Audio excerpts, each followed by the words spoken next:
Hey, folks, it's Dave here, and I'm joined by my friend Ron. Hi. And we're not doing digital to dice today. Actually, we're talking about a new hockey game I'm playing called Hockey Blast. Okay, and it's by play.com. And this game was recommended to me by many people, obviously being the hockey guy. Ron, I don't know how many people kept recommending this to me. Every time we did a show or I posted something, Hockey Blast, Dave, right? Four out of five dentists prefer that you two Trident. Yes. Yeah, I know, right?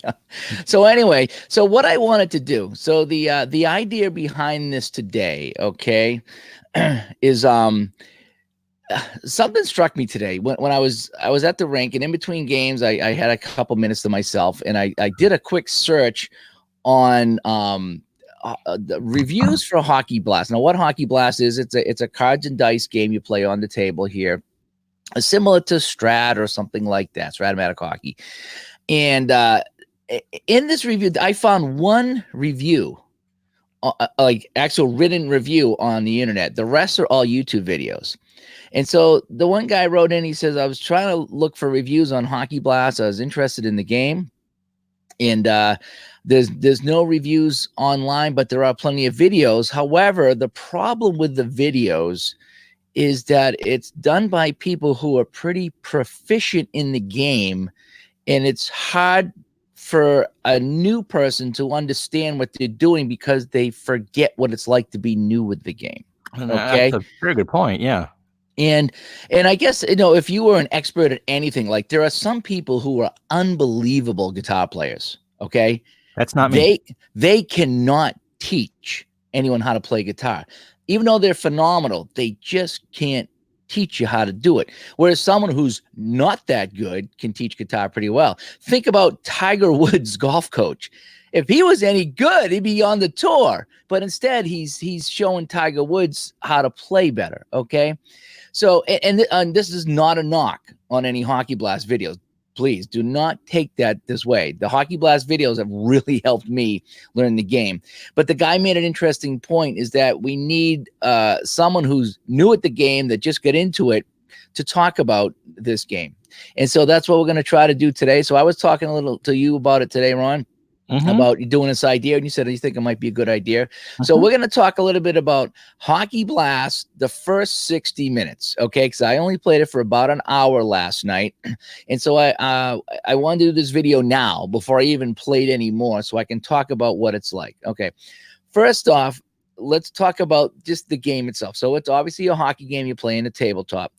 Let's take a look, though, at what you get in the game. So if you're looking at the one thing that no one really talks about is the cards. Here, just go solo on yourself here for okay. This. Yeah, let me do this right here. I'm still here, but yes. All right. So here is the Dave has finally pushed me off the screen. There we go. It's not going to focus in, but you can see there's the card. There's a Gary Doak card. Okay. There you go. See how small that is? There's my and Dave S says that you do a good job of that, Dave. Oh, hi, Dave Ash. Hi there. Yeah, we're just talking about the first 60 minutes of Hockey Blast, because I'm such a newbie at it that I think it might help other newbies. And I got a bunch of questions, so if you can stick around, I hope you can answer them for me. They're about the size of an oversized postage stamp. Yeah. Right? So conversely, this is a Strat card, Donnie Marcotte from the Bruins. Okay, so let's compare them. Hockey Blast, Strat. I mean, it's just. That's how small the cards are. So let's talk about the cards first, how small they are. But that being said, everything on this card is easy to find. Okay. And the thing is that it's like a picture menu. Okay. That's the best way to call this here is this is a picture menu. Okay. These cards here for Hockey Blast, a picture menu, whereas you're not so much looking at numbers as you are either symbols or words. Okay, so in fact, you might say, hey, look, we need to check the smart level of everybody on the ice. So you just look, and you can just look through the cards real quick and count how many people have smart on their cards, or count how many people have star or whatever. So the cards are tiny, but they're laid out really good, and everything you need to know is right here. Okay, and what I like about it too is that because they're so small, you can actually fit them all on the table. So if you play with the game, okay. Oh, this is, by the way, this is the actual box of the game. the Hockey Blast. In fact, I'm going to go a little bit bigger. Let me get back here. So that's the Hockey Blast game right there. If they send you this board here, okay, it's just an 8x10, but it's really nice, nice coated here. But so you could put the cards on here and play the game. That's how you do it. So you put the cards on here. So it's 5 guys across on the bottom and 5 guys across on the top, and you play 5 on 5.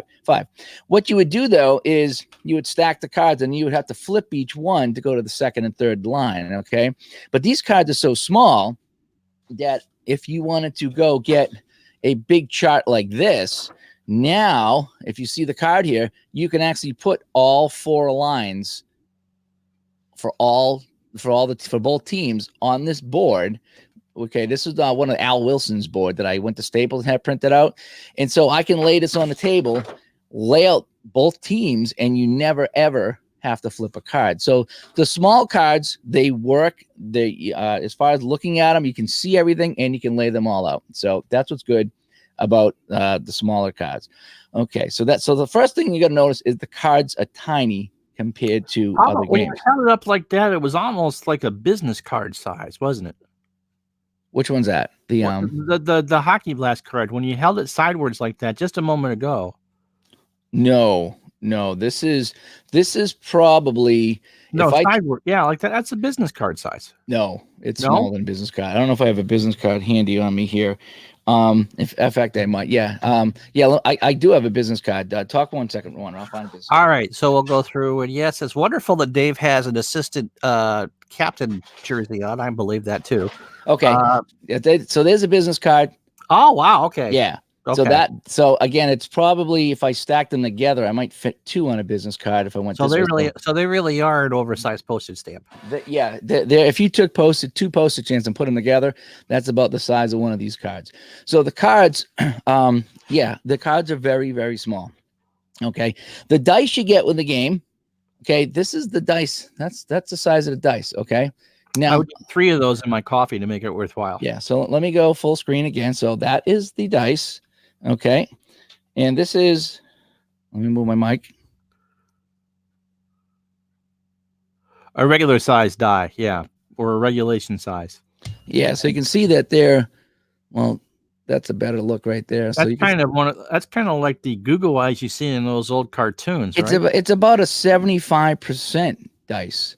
I mean, I'm having a hard time showing it on camera here, but you can see, they're tiny, and they fit in my hand. They're really, they're small in my hand. I get big fat fingers. So I went and I got the actual dice. You only need 2, a black and a white. Okay. So you don't need a ton of dice in this game, which is kind of nice. So I obviously have plenty of dice there, so they send you the small dice. The other thing you get are these tokens. Okay. You get these little chips or clear chips token. You're all set for bingo next week too. Yeah. Now, what you do with these is you slap these on the cards, and I guess if someone's in the penalty box, you put it on here, or if someone's taking a shot, or if somebody's cold or momentum. So you have these little chips. But I went out and for $5 or $6, I got like little game board pegs. Okay. Sharon, you're not playing sorry with Dave again, that's for sure. Those have been absconded. I got to show Sharon how to play some of these games. So, although it's funny, up in Studio C, when I do my games, it's like I set it up, I record a video in Studio C, then she goes and uses the nebulizer right after. It's kind of funny. We're sharing Studio C. Maybe I'll get a video of her doing the nebulizer. You never know. There you go. That's not COPPA friendly, Dave. Drug you. So anyway, so I don't use these little chips here. I bought the little pegs that you can actually pick up and grab, like little chess pieces there. I think they were $5 on Amazon. So I use those, and it's easier to pick up and mark the games. In fact, I think in the video I did, I might have showed them.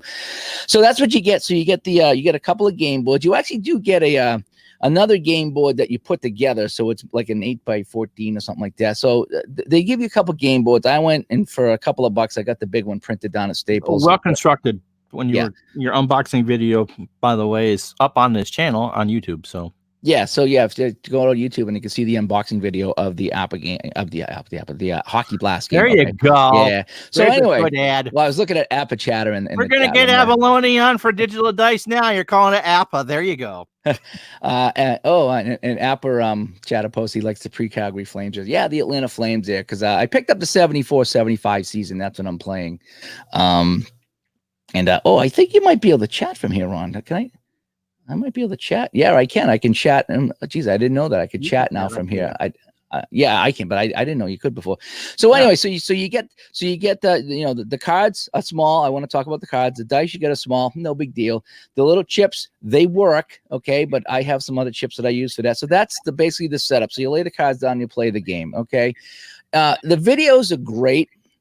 That are in this game that the people have done. Okay, the videos for Hockey Blast on YouTube are fantastic, but when I actually sat in front of the game, there's some things that I noticed, and I do have a couple of questions. So anybody that has played this game may be able to answer some of these questions. Okay, first off, let me the other thing, Ron, that we talked about. Yes, okay. and Appa Chatter, you've watched my streams. You know that typing and talking, I can't do it at the same time. And if you shove gum in my mouth, I'm just completely useless. So the other thing here, Ron, is the charts. Okay, so it's spiral bound, and when I saw people playing this, okay, I really thought this was a huge book, and I was like, oh, do I really want to be flipping through these huge books of charts? And that's one of the things that kind of turned me off. You could never really see how big these books were. Okay, but let me tell you, it's thin.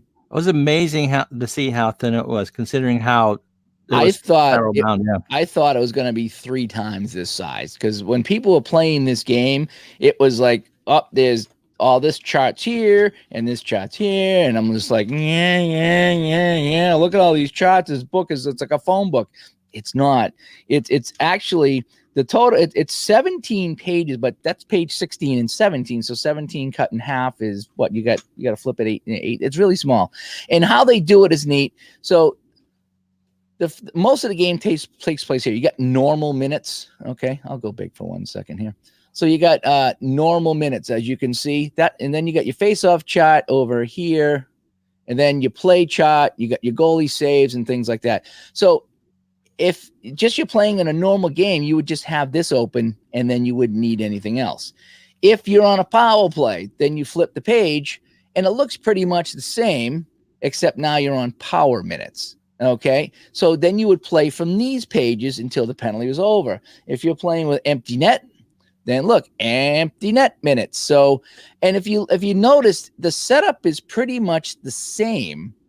It's just some different results and different things going on. Designed and pretty clear that you're. So yeah, so I thought this would be pretty daunting, this book here. But if you're new to this game, no, it's not, because it's just, here's your normal minutes. Okay, you're on a power play, turn the page. Now, this is what happens on the power play. A lot of similar stuff, but it's probably weighted a little heavier for the power play team. And then the empty net, same kind of thing, probably results in some empty net goals as well.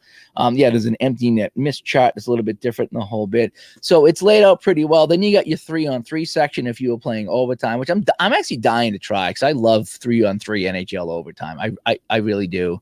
Oh yeah. The shootout, I joke about clicking on the shootout. I do. I don't want shootouts, but overtime 3-on-3, it's like watching roller hockey. You root for teams that are desperate for any sort of points. You're watching the shootout just because you want that second. Yeah, I mean, if you're a Canadians fan, I can see you'd be watching the shootouts to the end. I get it, but yeah, you would flip it. I mean, they have things like unusual penalties. You have your penalty chart, so that it's minimal charts is what I really like about this. So the book, if you're worried about the book, is small. It is really small, and most of the time you can have it open on just the normal minutes and never have to switch it until there's a penalty, or you pull the goalie, or you get to overtime. Impressed with this. Okay, the other thing I'm impressed with is the instructions of this game. Okay, if I didn't watch any of the videos on YouTube, by reading these instructions, I could still play this game fairly easy.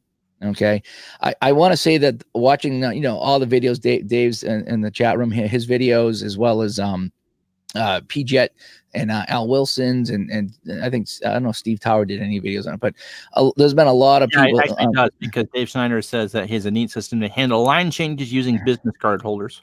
Yeah, but you don't need to do that if you use the big rink. Right. You can just lay them all out there and you're good to go. So it's the manual, okay? And we've talked about this on Digital Dice a few times, Ron, about not understanding what the manual says, or reading two different things in the directions. You read it and you're like, is this a pass or is this not a pass? Or in football, is this a fumble? Is it not a fumble? Because you said subtract 2, and over here you didn't say subtract 2. I'm confused. There's really no confusion. The only thing that I'm still stumbling on, and again, I'm only 60 minutes in, I've played one period, I haven't played too much, is after a goal, I couldn't see anywhere where it said what to do after a goal. Do I automatically go to the next minute and change lines? Can I keep that line out there? Can I still continue to play in that box, or is that box now gone since I scored a goal? So there's no way of scoring 2 goals in that minute box.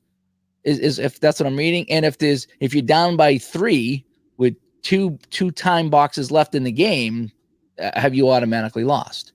So there's a few things that I was still unclear on. Now, again, I haven't played a full game, so maybe once I play the full game, it'll make some sense. But playing one period and just kind of looking ahead, these are two of the questions I have. I'm still learning because how the game's played is it's divided into 20 sections of 1 minute each. And it's kind of like highlights for that minute. And sometimes nothing happens. Sometimes you get a scoring chance. Sometimes you get a penalty. Sometimes it's a turnover. And then at the end of the 20 minutes, the period's over. But if you score a goal, I think it says that you need to go to the next time box down. And now I'm thinking to myself, thinking ahead, if I'm down by 3 with 2 time boxes less, have I automatically lost the game? So that's one thing I don't know. And can I keep the same line? Nope. You change lines and advance the clock. Yeah, but I mean, if I'm late in the game, let's just say I'm down by 2 with two boxes left, and I get Phil Esposito and Bobby O, and they go and they combine and score a goal, I'm going to take them off the ice in the final minute. And I know they built in a couple of line skips in this game for that stuff to happen, but for me, it would make more sense to, if I wanted to keep that in any game, at some point you run out of fast action cards. If you're down 3 goals late, and so let's talk about Strat for a second on the computer, where or it doesn't matter where. So that you're down 3. And you've played your 27th action card of the period if you're on the table, or your 33rd if you're playing, or your 32nd if you're playing on the PC. You're pulling the goalie. Yes, Ronnie. Yes. Thanks, Dave Gardner. At some point, you realize if you don't score on that first action card, then the last 2 are just kind of just pulling out the string. You have that in every game. And so why would this be different? No, I think you're right, but I'm just kind of thinking, forward going about this game here. You could, if you could, I think you had also talked about a rule thing that you saw where you get at least an immediate action.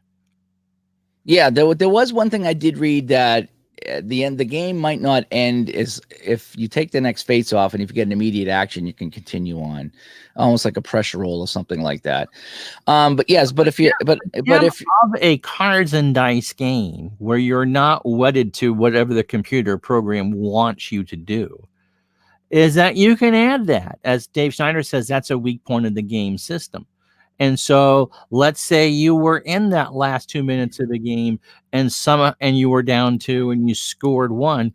Of course you wouldn't. I mean, common sense kind of takes over. Oh no, you must roll out there Chris Nyland, Bob Gainey, and Guy Carbonneau, and your chances of scoring are 1 in 50.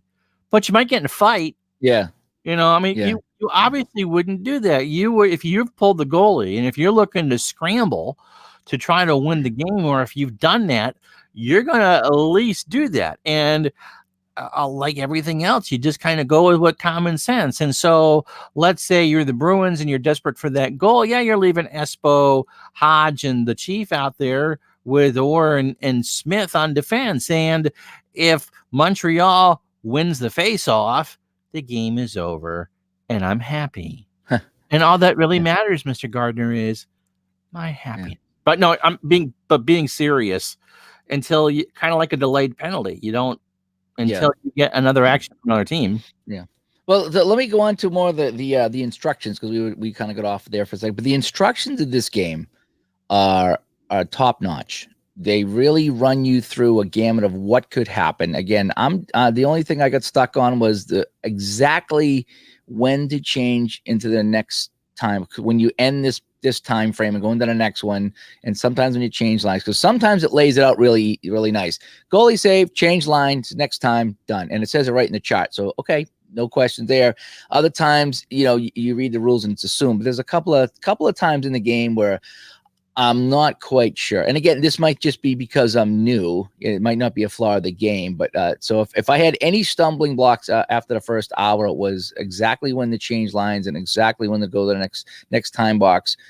I'm about 80% of the way there, but it still seems like there's a couple of things there that I need to learn. Okay. I would, before you go on, I would, for your next game, use the Big Al Wilson board and just take your sorry pegs. Sorry, Sharon. And switch lines that way. And so it just becomes automatic. So you're not taking the time to go through all those 5 cards. No. What I did is the second board that they give you, which is let me get that board right now. The double board, essentially, is what he's talking about. That comes with the game. This will be the time that I don't actually be a smart ass and actually add something intelligent that comes. So yeah, so let me go on the main screen here. So that first board game was just one size, right? The second board game that comes with it is this one right here that you actually put together. Let me back up a little bit. Okay, so let me do this. So it's a other way. There you go. Good. So that comes with the game. Okay, now you can see how tall that is. So what I did on there, yeah. So I was able to, I put 3 lines. So I put 1, 2, and 3 lines on there. And over here, I only had 2 lines of defense. So I had 1 and then 2. So for the 70s, I only used 3 lines. So I was able to use the double board that came with the game, and it's nice like a hockey rink. And what I like about it too is you can put the goalie here right in the net too. Some of the Al Wilson board, I think the goalie was at the bottom, so I like having the goalie in the net. Bottom corner. Yeah, so for me, I like the goalie in the net, just aesthetics, but that's what I enjoy doing.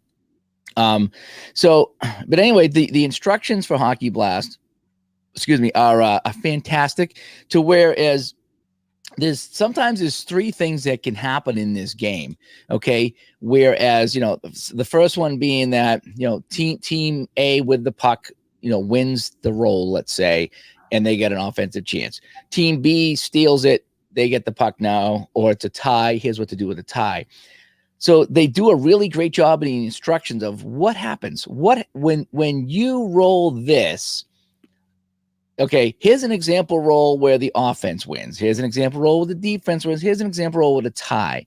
So you never come away wondering. Like, there's been a couple of games I played that are like, oh, to make your adjustments, you look at the defensive adjustments and make the change. Here's an example of a defense with a 0, so there's no adjustment. Why would you put that in the instructions to have no adjustment? I want to see how the adjustment works. Having no adjustment doesn't help me. No.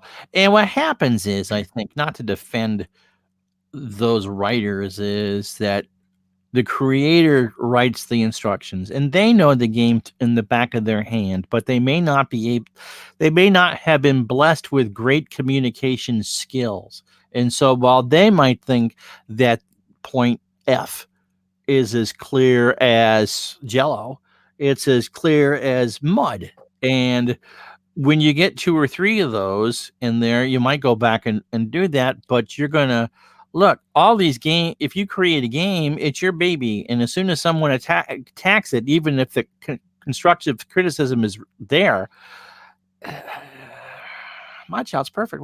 But no, as Dave Schneider says, the clearly laid out rule sets, obviously other people read them besides the game creator and said, clear Yeah. this up. And again, I haven't really get into everything yet. Okay. I'm still, I played one period. And in fact, I had you set up, but it kind of looked like a futuristic. You ever seen those commercials on TV where you get the guy in the boardroom and he turns and there's all these like TV screens with people's faces on it watching the meeting? That's what we did last night. You were on the iPad and I turned you to face the board and we kind of played it over the internet. My entire online existence is like an episode of Star Trek, you know? Chuck it out. Yeah. So we played a little bit last night. Then after you signed off, I played a period myself. I played 74 Bruins and 74 Sabres.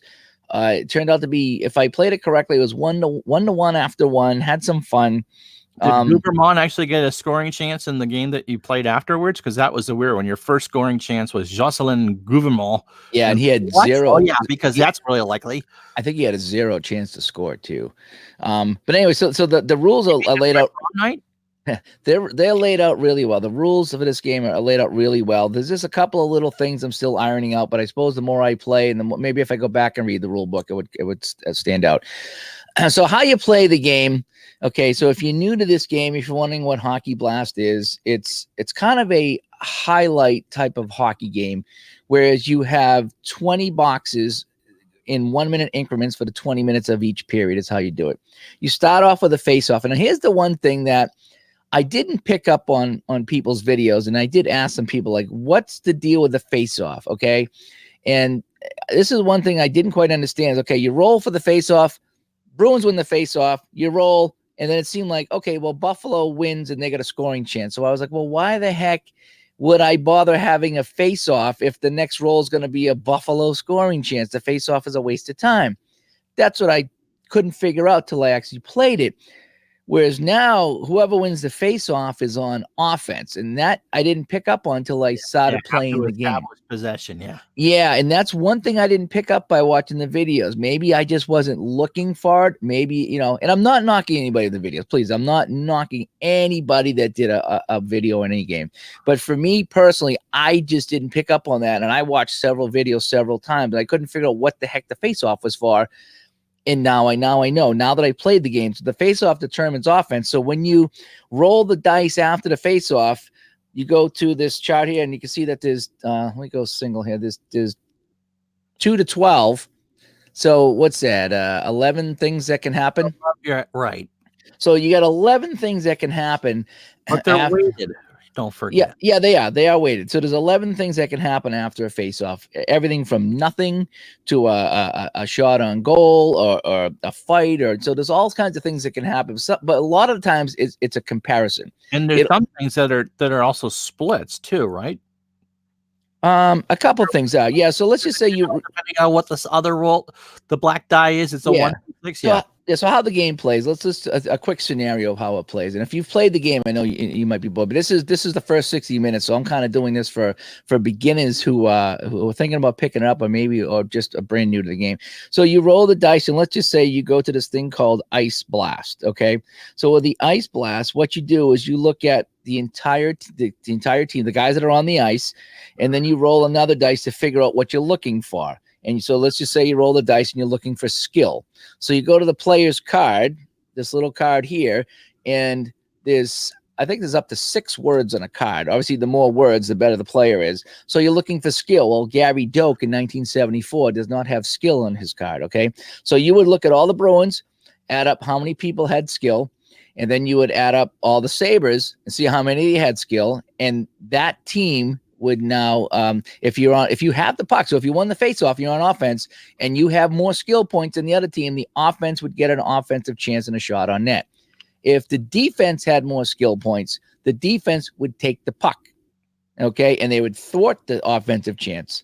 And then I think that's when you would put steal puck, go to the next minute of play, and change your lines. Is kind of how the game works, okay? If you got the shot on net, there's a play chart, so everything is done, right off of this chart here. So you would, you got your face off right there. Okay. And then you come over to here to roll. And then, like I say, I got this, you check it out, offensive chance. Then you go over here to the play chart, and that tells you who made the pass to who takes the shot.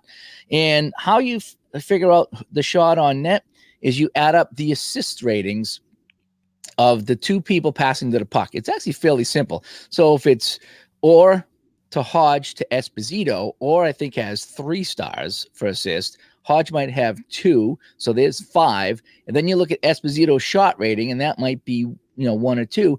So the maximum is 6. So you're like, well, that's the maximum. So no matter what, that shot's on net on the first dice, and the second dice is the goalie. So if the goalie has 4 stars, you would need to roll 5 or 6 on the goalie dice. So just to recap, you add up assist, and shot, and that gives you a number from 1 to 6.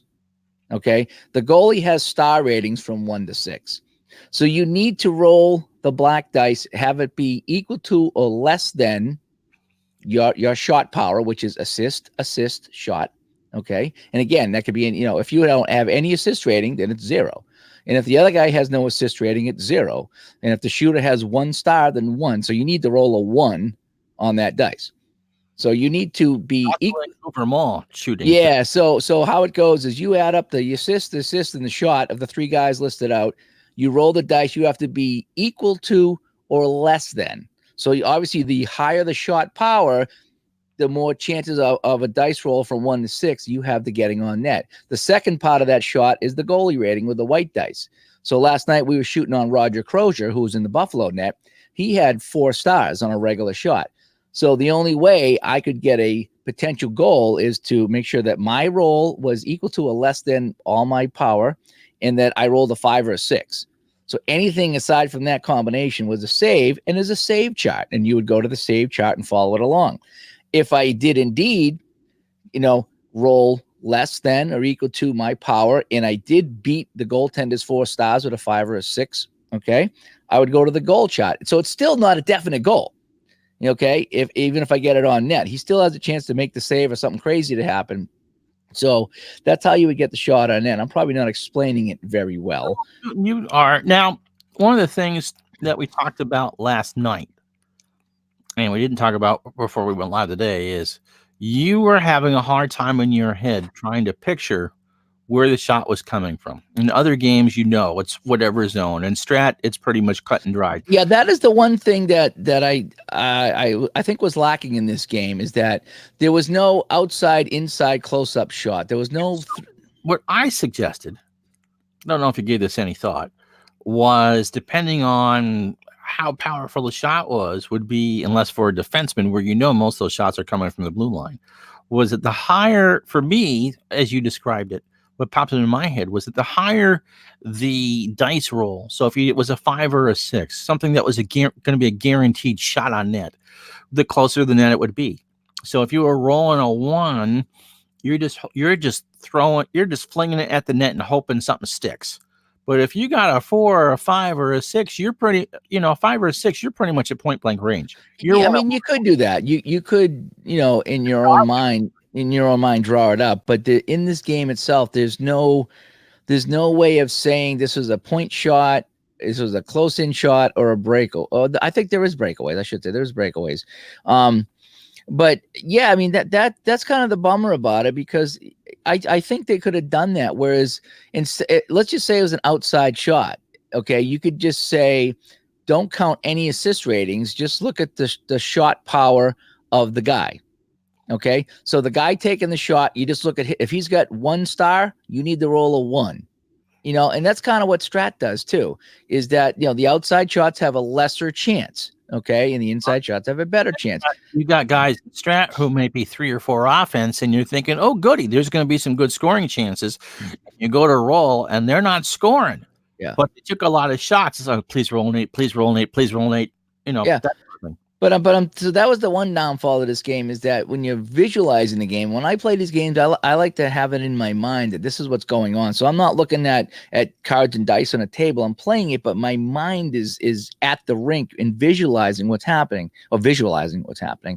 And in this game here, yeah, it's like, okay, you get a shot, but I'd have to really kind of work that up in my mind what happened. Whereas in shootout hockey, which is one of my other favorite games, it tells you it's an outside shot from the blue line, it's a shot from the slot, or it's a shot from the faceoff circle. There's 3 zones, and as you get closer to the net, blue line, faceoff circle, slot, the chances are higher going in the net. The same with Strat, okay? And they don't do that in this game. It's just a straight up 1 shot generic shot from wherever. So that's one of the things that's kind of bummed out about the game, is that they don't have that. And I think you could probably build that in by, what I just said about just looking at the shot guy and just taking his shot for an outside shot and not worried about, so let's just say you win the face off. You could say, hey, I wanted to have this guy to take an outside shot. And you could just look at his card. If it's 1 star or 2 stars, that's it. So it'd be low percentage, but it would still be there as an outside shot. I don't know. That's just one thing I was thinking through today as I played it. But anyway, the other thing that kind of bugs me is the rebounds. When it goes to a rebound, it's just the shooter.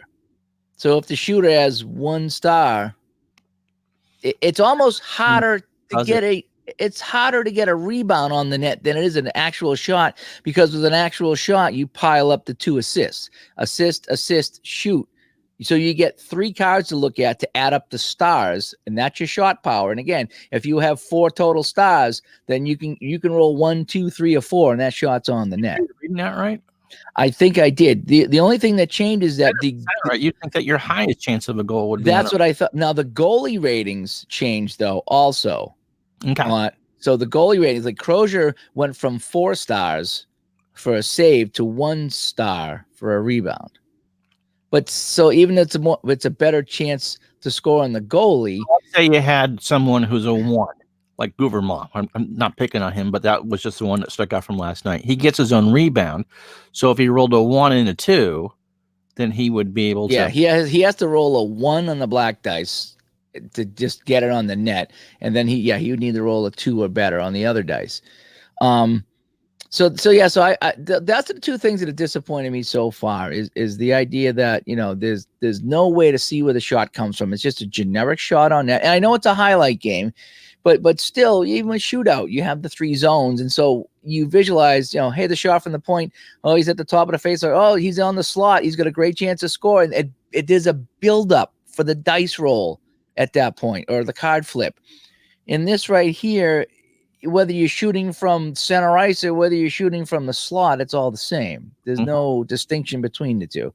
I know I'm kind of nitpicking here, but if I'm looking for detail, that's not here. No, but in a cards and dice game, you want that imagination. I mean, that's the whole point of doing it, is to immerse yourself in whatever it is that you want to do, whether you're shooting aliens or trying to score on Roger Crozier. So those are the 2 things that stuck out. So there's a lot of positives to this game, as far as the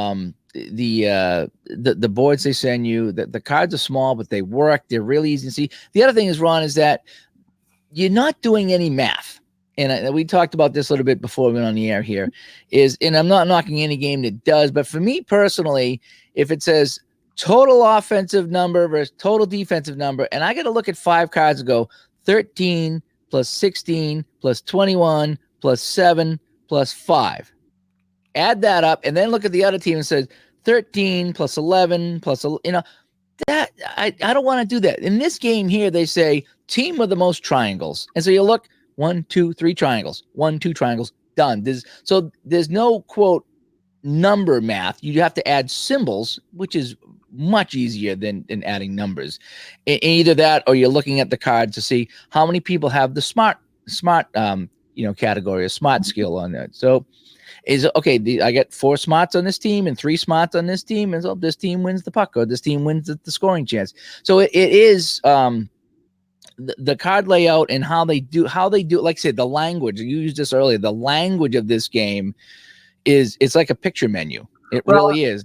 Yeah, let me kind of expand on that, because that was the point when we were having the conversation. You said, let's talk about it. Most of us who play cards and dice games are of a certain age, but a lot of us started as teenagers. You're coming at it as a non-teenager. I'm sorry to disappoint you, Sharon, if you're still watching. And so we got used to the language and verbiage of whatever our preferred game engine was. What I like about the play.games is that it presents that verbiage as words, as opposed to a language that you natively understand, as opposed to, now what's this? What's a line book? what's a GBSSX? Yeah, line buck in football. Yeah, what Yeah. was that? So what is why do I care if I roll a 65? What the hell is a 35? And in any APA baseball card, any 65 roll is a 35. It's a foul out to the catcher. But you pick it up over time and it becomes second nature. What this does is just kind of gives you, it's a good game, good system if you're new to this type of gaming, because you can figure it out quick. And that's the whole thing. You want to be able to feel comfortable with what you're playing instead of trying to translate. Yeah, the one thing I will say about again, what they get what you get in the box, the rinks are nice. Okay, the spiral bound chart is laid out super nice. Most everything is there for you. Very few things, I think at some point, very few things you'll need to go back into the rule book for, because almost everything is right there on the chart or on the player card, which is kind of good. The instructions are laid out well that we talked about. The gameplay, I mean, I played just an hour last night, and you know me that, how many times have I talked to you and it's like, man, I've been trying to figure out this. We've had conversations after you've tried out games and you've been frustrated, and sometimes Yeah. it kind of slams you through 5 minutes, and then you said, I didn't like it, and I left you alone after it, but at least you understood the game.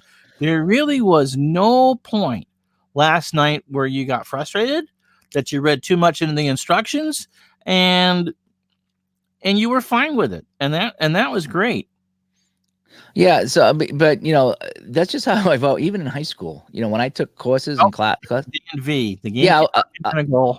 So if you're down by 2 with 1 minute left, you score, you still do the next face-off. Some face-offs have an automatic shot attempt, and if that attempt happens, you keep going. Otherwise, the game ends. Theoretically, you can have 2 or 3 or more goals in the last minute. And Dan VA agrees with you. I keep my best players out there in the last minute, even if there's a goal. Oh, Dan, so that's nice job of that, Dan. Super explanation for that. Yeah. So I guess you could, as long as you kept rolling that odd number there, you could keep scoring in the end. So that makes sense. Okay, that makes me feel a little bit better, and that's why I'm doing this here, because again, I've only played for 60 minutes. I haven't really played much, so I'm hoping some people will chime in and clear up some things for me as far as how this plays out here. Because I have a few questions, but for the most part, it played pretty good. But you were talking about being frustrated with learning bigger games, right? Yes. So my big thing is that even in high school, it's like I either when the teacher gave the lecture or whatever, I either got it or I didn't. And I either passed the class with the 95 or I failed, because if I didn't get it, I was never going to get it. That's just how I'm wired. So if I look at a game and I can pick it up pretty quick, good, I got it. But if I sit and I struggle and I sit there and I spend 15, 20 minutes, a half hour with a game, and I just can't get it, chances are I'm not going to get it. It just doesn't click with me. And that's just a personal thing with me. It doesn't mean it's a bad game. It doesn't mean that other people aren't going to like it, but it just doesn't click with me. Well, 5 years from now, when you've had all the experience and you learn the language and the subtleties of how these games are designed, because there's only so many ways you can design a mousetrap, okay? They'll get easier for you to understand when you pick them up, because you'll have had experiences, and every game copies something from something else. Yeah, that's what I do find, is that the more games you play, the more you see that this behaves a little bit like this, and this behaves a little bit like that. And like I said about this game here, it reminds me of that Mean Gene football game from Downey, whereas sometimes you get an instant result and it's a piece of cake. Other times you got to go do a little bit of digging. And other times you got to go further down the rabbit hole to solve, what's going on in that play. But you do get some detail when you do it that way. So getting back to this here. So the big question is, now that I played the game for an hour, and it does make sense, and I get it, and I haven't gone through everything in the game. I haven't seen the rare plays or anything like that. I just played one period. And I think I played it right. I have an idea how it goes, and I have an idea, like Dan was saying, he keeps his best guys out in the last minute, no matter what. So now I will probably do that as well. My big question is this going to be fun? That's the thing is I understand the game, and I played it, and I played a period without too much hassle. And the more I played it, the easier it went. But is this really going to be fun? Results off the main action chart where you don't change lines is on a 10 and 9. So if you roll a 9 or a 10, you don't change the lines. I mean, that's up for you to decide whether or not it's fun. I don't think I'd like to play this game. I physically can't play it to begin with. Right. and but it's not, although watching other people play it and watching you play it last night, that's not the type of gaming experience that I'm after. That's not a knock on the game at all. It looks like it is a well-designed game, and I'm happy that you picked it up very fast, but it's not something that I would sit down and go, oh, I want a tweener game. I have other tweener games. So it's to me, that would be a little too much like work trying to change the cards after every line or space. But yeah, so that's how I would say it. But what I want in a gaming experience and what you want in a gaming experience and what you out there on YouTube land or Facebook want in a gaming experience are all different things. And so just because it's like, no, that doesn't mean it's bad. So, you need to sit down, I would think, and give yourself a game without the pressure of making decisions and see if you like it or not. They have all seasons in your wheelhouse. And again, I think for me, when we have these conversations offline, does it feel like what you want to simulate? Does it feel like what you remember? Does it feel like that era? When I try a new game of any sort and I play, pick two teams, you pick two teams from whatever, or I pick two teams. Does the game feel like what I perceive that to be? And if it is, then it's fun. And if it's not, is there not? Al, that's an interesting question. My guess is, yeah. Is it fun? I don't think you've played enough to know yet, but well, that's the thing is I'm still learning it, so I'm still trying to get the flow of the game. So it's hard to say if it's fun because when you're learning a game, it's really never fun when you're learning it because you're too busy learning. You're trying to figure out what the heck is going on and what do I do next. So it's hard to be, even video games. It's like, it's hard to, they always have some kind of an intro in a video game where you play the intro and it's like, the intro's never fun because you're learning it. You're looking down, what buttons do I hit and what do I do and how do I throw a grenade or whatever. Flow is a big thing with you. You want a game to flow. I mean, the things that you've talked about that you don't like games. If I got to do the quick math to get to the next, to move on with the game, where if I am familiar with something, I might give that a pass because I know at the other end I'm going to get the satisfaction or the heartbreak because it's sports that I'm looking for. And with you, I don't want to do that. I just want to move on. That's not a knock on you. That's not a hooray on me. Again, that comes down to our own individual gaming experience. Well, my thing is someone who broadcasts hockey part-time or used to or whatever, I like to see the game in my mind play out. Okay. And a lot of these games I can do that. And when I play, I actually broadcast the game when I play. If I'm sitting here alone at the table or upstairs and, at the dining room table and I set it up, it's like, this guy's got the puck up to turn over. Here come the Sabres the other way. We're going to try to cut in. He moves in. He goes in on Chivas. He's going to take the shot, roll the dice, and he scores. And I visualize that flow of the game and I broadcast it. And that's my enjoyment with these games. Okay. I do that with Strat and even shootout hockey where it's just you roll the dice up, it's a scoring chance and they come in over the line and, he's going to stop and take the shot from the blue line. I can visualize that game in my head, and even when I roll in shootout hockey in this one too, there's these things called lulls where nothing happens. Okay. And that's just to simulate that sometimes it's not a lot happening in a hockey game. I get that. So I would, even in shootout hockey, you roll the dice, and when there's no scoring chance, and okay, 3 minutes gone by, it's like, the Bruins are doing a good job of circling the wagons here, keeping the Sabres off the board, holding that 1-goal lead. I can still visualize when nothing's happened. I can still visualize that. But when I don't know where the shot's coming from, it's just like a chance on net. Then yeah, that's when I would really have to get creative in my head and say, okay. And when you look at when you roll the play chart and it says, 3, 5-1, it would be Esposito passes to Orr, passes to Hodge. Mm-hmm. Then I guess in my own head, I could say, Haas, gypsy doos in on Roger Crozier, goes to the backhander, and I roll my dice. I still don't get that same satisfaction if the game tells me where the shot's coming from, because now that gives me more detail about where it's coming from. Right. You know when I know a game works for me? And this is going to sound weird. When I get frustrated, not by the engine, but when I have a result that let's say in Strat hockey, I have a rebound chance, and Gretzky gets a rebound chance to score. And it's Gretzky, and it's 81-82 when he scored 18 gazillion goals. And I see that dice roll, and it's an 8, and I do a little. Well, I won't tell you the word that I say, but or when Mike Bossy has 3 chances in a row, 3 bites of the cherry, and can't get one past.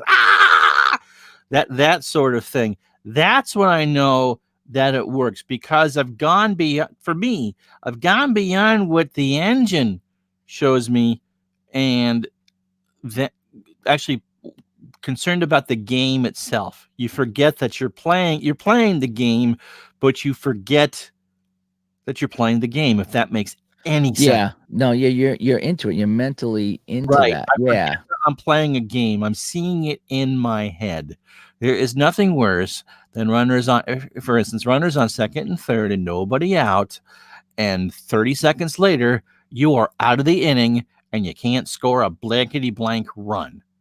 And so if something like that, if you get that out of this, where you're frustrated, you desperately need that goal, and when you finally know the rules and you can't make that goal happen, we couldn't get the chance. That's for me when I know that the engine works. Yep. And a little shout out to my Montreal friend here, Ron. He's the man who designed Awesome. the Strat boards that I have. So if you've seen my Boston Bruins Strat board, my Golden Seals, I'm pretty sure I'm the only guy in the world with a Golden Seal Strat board. And he because PJet and DC haven't asked for them yet. Yeah, and you got the Montreal one here, but this is the gentleman that designed and sent me the Strat custom Strat boards, and they are absolutely gorgeous. And on the Strat forum on Facebook, people are always posting their pictures, and boy, he's just unbelievable. Seriously talented. Yeah, just highly recommend him if you're playing Strat. The team that he and I root for. Yeah. So anyway, so getting back to whether it's fun or I'm gonna have to play some more. It's not a bad game. I'm having some fun with it. But like I say, my concerns is that, I'd like to know where the shot's coming from. And maybe if I play enough, maybe I will introduce that house rule, Ron, where if I win the face off, I have the choice of taking an outside shot with the guy with just his shooting rating, which is a 1, which would be almost equivalent to an outside shot in Strat. Okay. Not that I want to start changing the rules of the game, but I mean, for me, it's like, man, that's the one thing I'm missing in this game. And maybe if I play more, maybe I won't miss it. Maybe it's I'd play a couple of games. You get the time down a little bit before you do that. But remember, every cards and dice game has house rules. Every cards and dice game, no matter how well constructed or how poorly constructed, there are changes that people make to make it work for them, which is why we've talked about this before. And I'll bring up the Monopoly example. I know you're tired of hearing about this. I was in college before I knew that if you landed on free parking, you didn't get the money in the middle. Well, how the hell am I going to survive paying off Boardwalk with your blessed hotel if I don't get that $500? So even that sort of thing. The version of Strat that I play is different from the version of Strat that you play, which is different from the version of Strat. English is a wonderful language, Ronnie, that Dave Schneider plays. That's whatever makes it work for us. And we're all kind of screwed if we go to a tournament where we have to play by the real rules. But don't worry about that. Don't go making changes off the start. Figure it out. But eventually you're going to say, no, you know what? I want to make sure that I have enough chances to tie the game in the last minute. With that, it's whatever makes it fun for you. This is not work. It's supposed to be fun. And I've made a couple adaptations Yes. to the shootout hockey game, and I made a lot. I made a ton of changes to shootout when I first got it because like the wheels are spinning, and then I backed off on most of them, and I kept a couple. And the one that I kept is the last minute roll. Is that the rules say that if you flip a card or roll the dice with 3 minutes left and you roll a 3, time runs out. Me, no. If you get down and you roll it and time runs out, you still get one last roll in that game, and that has created so much fun, so much drama at the end of a game. And that's what, like you talked about, that's what it's about. You want to make it fun for you. So if it's fun for me, and I've heard a lot of other people do the same thing. They're like, yeah, it's like I'm not gonna have it's a 1-goal game and 3 minutes left, and I flip a 3, and that means 3 minutes come off the clock and I end the game. No, I'm pulling the goalie. Yeah. I'm taking one last roll, and if they don't score, fine. But I've had so much drama in that one last roll where you get a scoring chance. You're like, oh my gosh, here's a chance to tie the game, and they don't tie. But at least you had the chance. Right, exactly. I mean, you don't want to. It's like going to a movie and the guy getting the puppy instead of the girl, or the planet not being saved, or whatever. It's like, at least I want to see you go down trying, man. Yeah. Oh, sorry, game's over. Thanks very much for playing. Stay tuned next. Your late local news. Follow the Nightline next. Yeah. So it looks like this game, they did a really good job with it, and I'm not trying to doubt that the hours and hours they put into this game here, but there's just a couple things for me personally that, like I said, the line change and things. I'm keeping my best line out there. I'm just gonna, sorry. Rules or no rules, I'm playing it, and I will play it straight up for both teams. You know what I mean? And then obviously the just the where the shot's coming from, that's a bummer for me, because as someone who likes to visualize everything, and I could make it up in my head, like you said, if I roll a high number, maybe he's closer to the net, but I'd still, I think that comes down to when a lot of us in the community started, there weren't computer ports of games, or whatever. And so you had to create that illusion in your head, because that's the only way you're going to play the game. Now, 30 years later, when especially you coming off of, and I'm not picking on you at all, by the way. No, you never do. You never do. No, I try not to. When you're coming from a console background where everything is shown to you, and now you gotta make it up as you go along. I could see where that would be tough. Yeah. One thing I forgot. There's one thing. The good point here. Again, this is one thing I did forget. Dan brings this up. The thing about rebounds is each successive rebound adds a star to the shooter. So if there are two rebounds and the shooter has 2 stars, he now has 4. So I think I did rebound on a rebound. Yeah, I think I did rebound. Dan, is the first? If you can post this, Dan. The first rebound, do you add a star to the shooter? So if a shooter has 1 star and he gets a rebound shot, does that now turn into 2, or does he stick with his 1? On the screen. That makes more sense, because you obviously you. But it says each successive rebound. So I didn't know one. Okay, I got it. He starts with 2, and on the first rebound you add 1, so 2 turns into 3, and then if he gets a second rebound, he would get a 4th. That's how I read that. Okay. Yeah. I think I did read something about you add stars. And again, as there's a lot of things that on my first playthrough I didn't pick up on. And the goalies do have a lot of less stars on rebounds, so there is a kind of advantage. But I just didn't know if the first rebound you would add a star. And I think you might. So you would. So a 1 shooter, yeah. So that might be the case. So yeah. Which would make sense, because you have a better chance of scoring on a rebound than you do on a regular shot. Yeah. The other great thing, so I can actually go right to rebounds on this. So the play thing here, I mean, the front page, you go right to what you're looking for. So this instruction book is flawless. So let me see on the rebounds. And Rob, not at all. I think he's going to be a big fan of the game, but he hasn't. Okay. You'll also add a rebound bonus of 1 star to the shooter's shot rating for each rebound. Yeah. Okay. So if you have no stars and you get a rebound, you do get 1. So you do get a chance.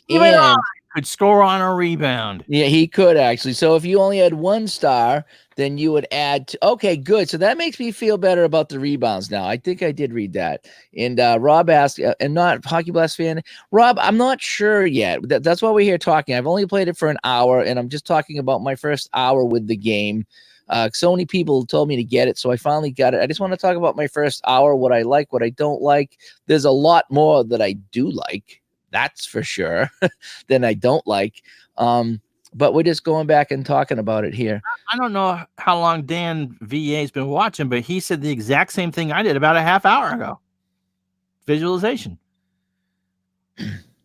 So with 1 or 2 stars, a shot from the blue line, with 4 or 5, it's like established it. Yeah, and there's nothing wrong with that. I get that. But for me, I just like to know that there's more of a chance. Like even when I play Strat, I hate going back to Strat, but I mean anybody can penetrate and get an inside shot. And yes, you get less of a chance if you're a defenseman or a yucky forward or whatever, but at least the chances are better.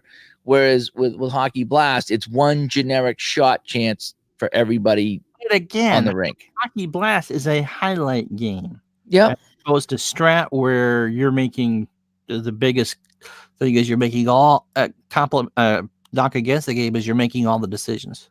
But a game like Shootout is a highlight game too, and it plays a lot faster than Hockey Blast, and you still know what zone you're in, and you still feel like when you get closer. Now with Shootout, you can't penetrate. It's all on the cards or the dice to tell you where you're shooting from, but at least you know. So there's the buildup. So you are in the middle of the play. Yeah, if you're taking a shot from the blue line, it's like if you don't score, well, whatever. It's from the blue line. It's a low percentage. But as you get closer to the net, there's that buildup. Man, I got a good chance to score here, and I probably do if I'm in the slot.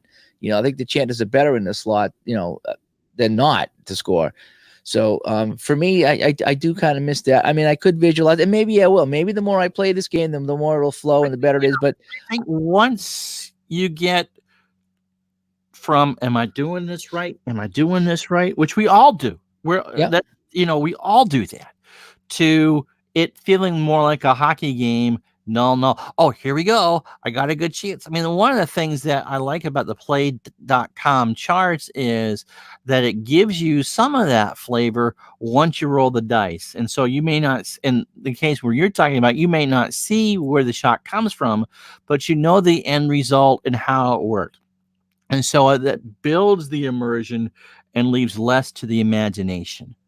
And the other thing they do is what we talked about earlier, is that even if you do roll both dice and the black dice for the shooter is in range and the white dice is higher than the goalie stars and it's on the net, it's still not an automatic goal. Yes. And we talked about some other things being like completely automatic once the dice roll is done. So there's still, even if it's on the net, there's still a chance that sense of drama and risk to make, in my view, a game work.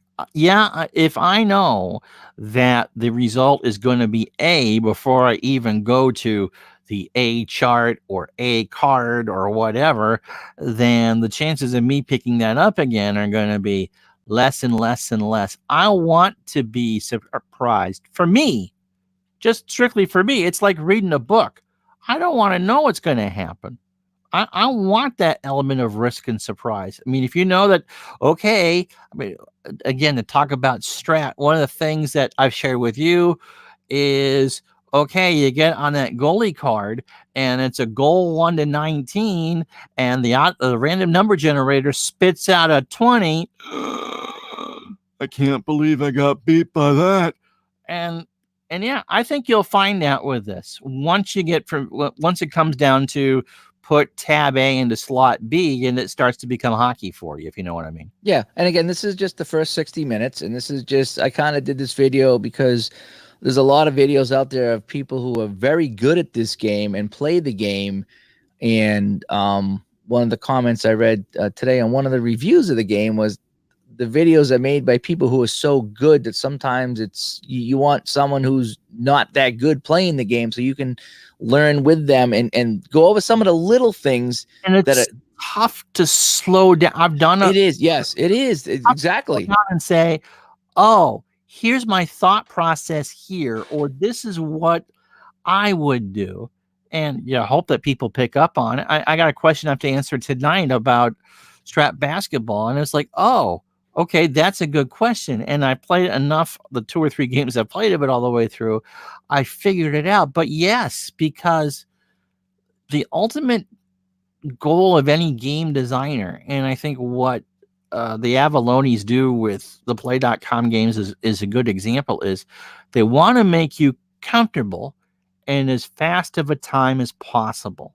And for those of us who stream games, our job isn't to teach you the game. My job is to entertain you. It's for me to get out of the way and let the little puppet show that you're watching in front of you take center stage, as opposed to, all right, here's what you do now. What's the best way to go on 2nd and 15? What's what line should you be running? So. But yeah, no, it oh, what I didn't do? I should have put this up there. Hockey Blast Talk on the banner. I haven't done An hour and 5 minutes in is a great time to do that. Right. It's just that's stupid, Dave. I haven't streamed live with StreamYard in quite some time, so I'm still getting used to all the comments and all the banners. I think that's going back to the fact that there's so many ways you can create a mousetrap, and everything kind of borrows from everything else. And if you've seen one APA game, you've seen all the APA games. They're all based the same way. Strat's a little different, but they're based on individual interactions between one player and another. Basketball has opponent defense on the card. The hockey, intimidation. So Strat is based on interaction between player A and player B. And what Play.com does, from the car game to the baseball game to this, is no, we're not going to just spit out statistics and weird languages at you.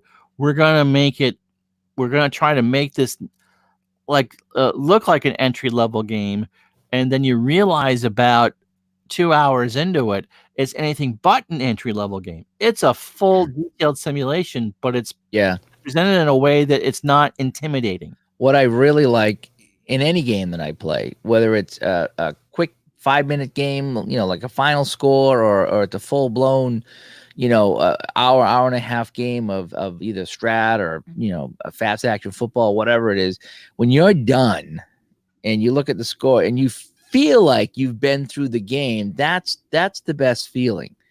Is that, and I've had that so many times with Shootout and even Strat. And my first game of Strat, the article I wrote that may or may not be in the new magazine, I'm not sure, we'll have to see. But my first game of Strat was amazing. I got done that and I was sweating. I was like, wow, what a game that was. Right down a breakaway save at the end, and then another save on Guy Lafleur, with no time left. That was unbelievable to play like that. I felt like I was in the game. And that's why I'm hooked on Strat, is because that first game I played was so good. It was such a good finish at the end that I just wanted more of that. And there's some games that I play that just aren't quite that good, that I don't get that warm feeling off the bat, and I shy away from a little bit. So sometimes your first experience, if it's a good one, you want to stick with it. And that game flowed, and I gotta, I play a lot of Strat still, So, but anyway, getting back to Hockey Blast here, and then we can wrap this up here. We've been, like I said, going a little bit over an hour. I just wanted to do a quick an hour video, but we talked about some of just Hockey Blast. I showed, and if you go back to the beginning of the video, I showed some of the stuff that come in the game, some of the things I use, some of the things that I don't use some of the chips. I got my own little pegs. I think I bought bigger dice. I use one of Al Wilson's bigger scoreboards, rinks for the game, things like that. But it comes with everything that's functional to play. I'm actually surprised how much they give you with the game. They did a good job with that, that's for sure. So I talked a little bit about that. I talked a little bit about the gameplay, some things that I discovered when I played, like, face-offs do actually mean something, because now it says who has possession of the puck, which I didn't pick up on that, and possession of the puck is important to see if you get a shot or not, because if you win the challenge, you don't have the puck, you don't get a shot, and I didn't pick up on that, but now I understand that. As far as setting up the shots and rolling the dice, what to look for on the dice. There's only 2 dice in the game, so it's really not that difficult. The book we talked about, we talked about the play chart, and it's thin. It's 8 pages, it's and you basically open it up and you can keep it on that page, and you're going to read everything off that page until something happens, like a penalty, okay, or you pull the goalie, or if you're playing 3-on-3, but everything is pretty much right in here, and it's not daunting at all. And I was a little don't get me wrong, I was hesitant because, oh man, that's a lot of chats. It's not a lot of chats, it's really. And then your instruction booklet here with table of contents on the front. So I had this on the table last night. It's like, oh, what is rebounds again? Rebounds, 12. Go to rebounds. Oh, what is it about? Breakaways. Go to breakaways. So fantastic job with the rule book here. But again, I just need to learn the game to see if it's going to be fun. Because the next time it takes less and less, and at some point it'll feel more like a game and less like more like a hockey game and less like a board game. Yep. And then you'll know. Yep. And if you'll have given it a good run, and if it works, great, and if not, well, then at least you tried. Yep. And I can't. Well, I can already tell you that I don't hate it. That's for sure. Oh, I know you don't hate it. Yeah, I don't hate it. Yeah. Well, first off, is I was able to learn it, in a night or in an hour. So I'm able to play 80% of it. There's still a lot of nuances that I got to learn here, but and I still didn't. I forgot to add the rebound star. So now you like, now that Dan brought that up, I'll never forget that again. It's and now you know that in the last minute, if you're in a position to tie or win the game, you can, like I said, that's a common sense thing. Yeah. So there's a few things in it that I feel better about now after, chatting with people here and going through the book or whatever. So what did Al write here? Is he talking baseball on a hockey stream? Al, I need Al, Red Sox fan is Al. Can you boot yourself out of the room, Al? Harris Jr. is my hero. So there's a lot of good in this game, and I do like it. All right, I'll ask you this: what are you looking for when you're done with this, and I say goodnight, and you go up to play? What are you looking for in experience the next time you play this game? What are you hoping to get out of it? I know it's been pitched as a good game, and I do think it's a solid engine, but what are you looking for? And you out there, when you're playing a game, trying out a new game for the first time, what are you looking for? All right, go ahead. I want to feel like I just watched a hockey game. That's what I want to feel. When I get done, I don't want to feel like I played a board game. I want to feel like I was involved in the game. And even with Final Score Hockey by Downey, which is just a couple rolls of the dice, I felt like I was in the game. Okay, because you roll the dice, and if it's tied or it's a 1-goal game, you have that pressure roll at the end to determine if the team tied it or not. That was fun. And even when I rolled the playoffs, it was on the edge of my seat rolling these dice and seeing that. And that's no players, no stats, no nothing. That's just a Final Score game. I felt like I was in those games. The AHL was the wrong move, but go ahead. The what? Demoting the Canadiens to the AHL so the Bruins could win the cup was wrong, but go ahead. I'm kidding. Yeah, but no, that Final Score game I liked. Stratomatic Hockey, I like that. I like the flow. I mean, I got a little frustrated there playing the computer game, because when Bobby Orr kept turning it over, but then when someone said, "Well, look, it's not like he turned it over immediately. It's just when he had the puck, but at some point it went to the other team, so it could have been a missed pass or something." So that made me feel better about Bobby Orr turning over the puck 5 times, because he kind of might have not turned it over. It could have hit a stick. It could have hit a skate. Anything could have happened. So now I started to visualize that game a little better. Okay. So I want to visualize the game. I want to feel like I'm at the rink. I want to feel like I'm part of it. And even in shootout hockey, when I roll the dice and it's a scoring chance for Quebec, And okay, it's, you know, Peter Stastny coming in on Pete Peters, and he gets into the slot. It builds. Okay, scoring chance for Quebec, 2-2 game, third period. Peter Stastny, oh boy, he's in the face-off circle. It's not the blue line, it's not the slot, it's in the middle. It's the face-off circle. Chances are good, but not great. Can Pete Peters make the save for the Bruins? Then you flip the card or roll the dice. Edge of your seat type of thing. That's really fun. Rating or whatever the key is that's going to be in Hockey Blast that kind of gives you that extra. So that's what I'm hoping. I mean, I like the fact that when you roll the play chart, it tells you the 2 assists and the shooter, and then you add it up, and that gives you shot power. I like that. I like that. I like that, and I like the fact that even if you get it on the net, it's not a guaranteed goal. So now you're like, oh boy, does he make the spectacular save, or is something crazy happening? You know, I like the fact that last night Buffalo got a double minor, and Boston had 4 minutes in penalties, and they got a power play goal. I was able to figure that out and do that. That was fun. There's a lot of fun to this. But if you're asking what I'm looking for, I want to walk away I saw the game, like I was in the game, not part of the game, but just, you know, and I know that this is not a game that you make any decisions. The only decision you would make is line changes. There's nothing wrong with that. No, there's not, you know, because shootout hockey's the same way. There's no decisions. When you're watching the Bruins at night or watching football on Sunday, you're not making decisions for those players either, but you're still enjoying it.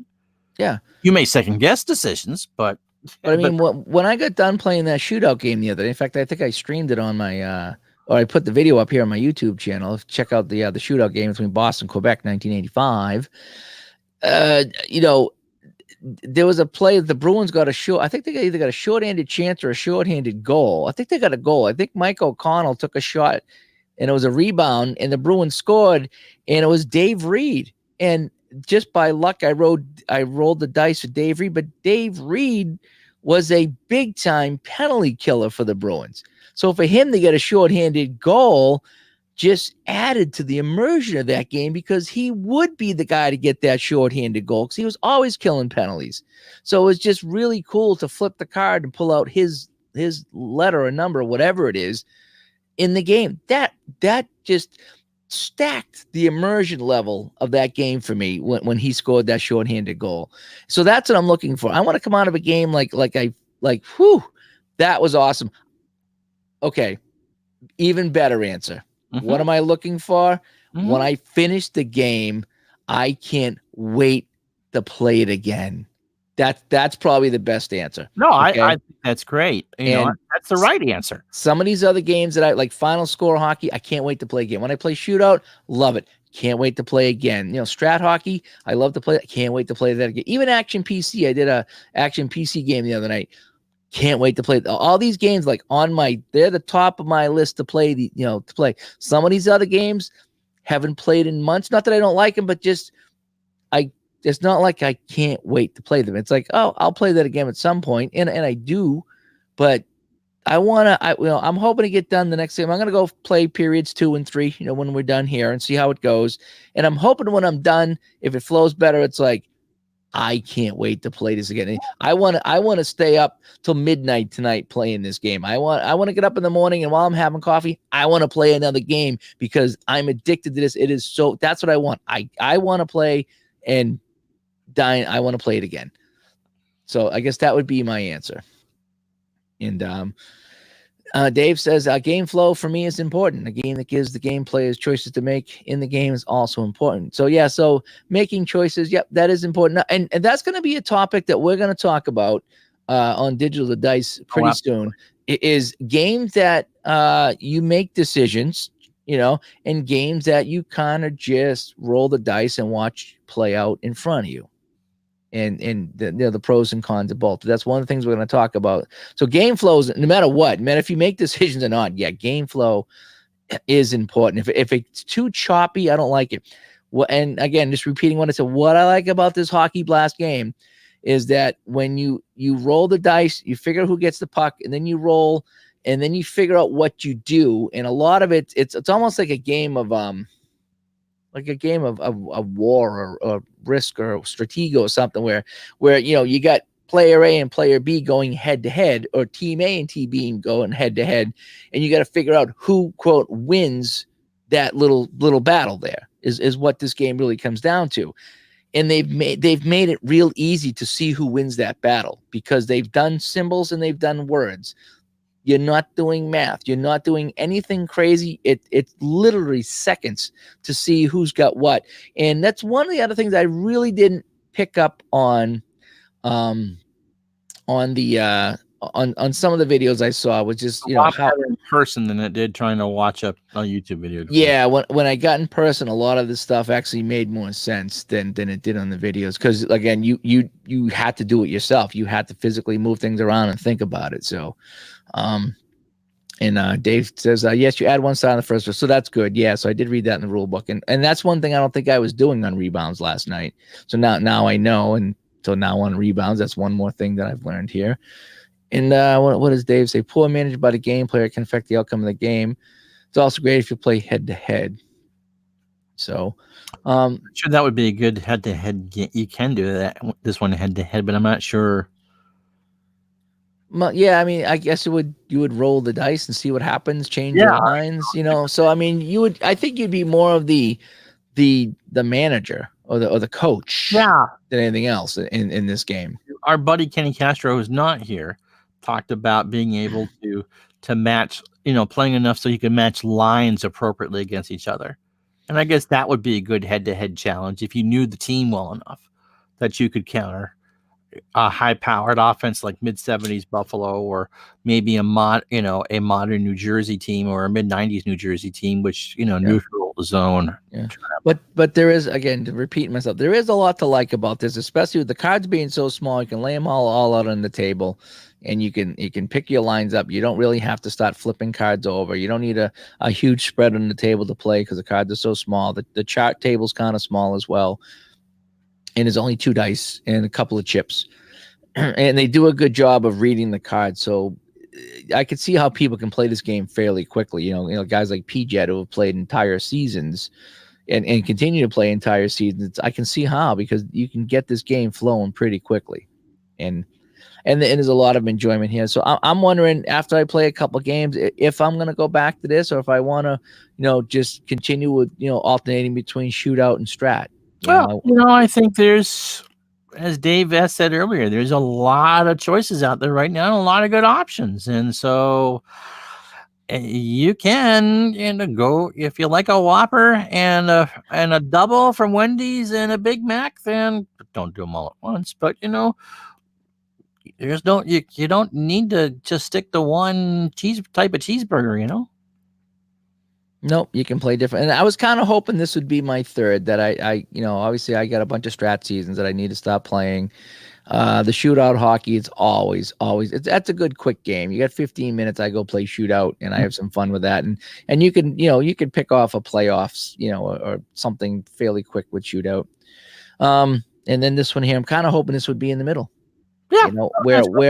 Where playing a bunch of games is not out of the realm. With Strat, like I say, Strat gets to be a little bit longer. It's a longer game for me on the computer, and I don't want to do more than one game at a time. Yeah, but the cards and dice, making decisions. I still haven't timed myself with a full game of cards playing. But what I do like is that utility. I can use that with Strat here. I can set the cards up on the table and play.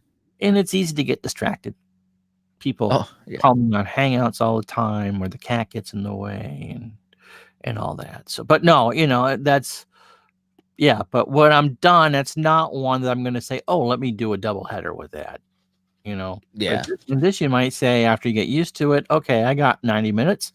I can knock out 3 games off a schedule. Yeah, I'm kind of hoping that I could get it down to a half hour to play one of these things, and get the full game experience. So so anyway, so folks, thanks for tuning in tonight. If you tuned in, if you were chatting with us or whatever, but tonight, this was my first 60 minutes with Hockey Blast. I was joined by my friend Ron here. He was actually watching from the iPad last night as we played, as we kind of walked our way through a few scenarios in this game, and I wanted to come on here and talk about Hockey Blast after only playing an hour. And I want to go back, like I said, maybe in a few months and revisit this again and see what my reaction is in a few months if I continue to play this game, if I'm going to love it, if I'm going to stop playing it. What are my reasons for either one? Did I learn it was I wrong on some of the things I talked about today because I'm new? But I wanted to talk about this from a brand new perspective, because in 6 months, if I go to talk about the game, I might not be talking about it the same way. I might, like I say, be skimming over a lot of the things that I take for granted because I've learned the game. And so I wanted to talk about it while I was new, and that's why I come on tonight. So I want to thank everybody who joined us tonight live. If you watch it later, thanks so much. But yeah, let me know. Leave some comments here on the channel about Hockey Blast, about some other games. What you like, and any questions that I had for the game. Please fill in some blanks for me, because part of this was for me to ask questions to you, because a lot of people I know that are watching this have played this a lot longer than me and could really help me and other new people pick up on Hockey Blast to try to make it fun. So anyway, I'm Dave. I'm Ron. Thanks for tuning in, everybody, and have a good weekend. Bye-bye. Go Bruins. Go Atlanta Flames. Bye-bye, everybody.